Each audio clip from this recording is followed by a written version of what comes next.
Guys দেখো আমরা এসেছি আমাদের পাড়ায়। তো গাইস দেখো এদিকে আমাদের এদিকে ব্লগে তোমাদেরকে আবার স্বাগতম। তো আজকে আমাদের গ্রামের ওয়েদারটা দেখো কতটা হাওয়া হচ্ছে। আমাদের হাওয়াতে আমাদেরকে উড়িলি চলতেছে।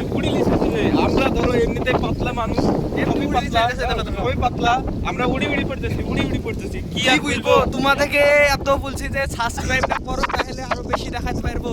প্রত্যেকদিন ব্লগ ছাড়বো, কিন্তু না তোমরা তো ছাড়বা, দেখবা না, এডিট লাগি তো ভালো লাগছে না। তো এই ছোট কাকাকে দিলাম, ও কন্টিনিউ করছে। তো গাইস তোমরা সবাই আমাদের জন্য সবাই দোয়া করো, যেন আমরা মোটা হয়ে যাই, যেন হাওয়াতে আমাদেরকে উড়াইতে না পারে, বুঝতে পারলা? তোমরা বেশি বেশি করে দোয়া করো যাতে আমরা মোটা হয়ে যাই, যেন হাওয়াতে আমাদের মানে উড়াইতে না পারে। আমাদেরকে শুধু উড়িলেই বেড়াচ্ছে, উড়ি পড়তেছে। গাইস আমাদের বিরাট হাওয়া হয়েছে আমাদের পাড়ায়।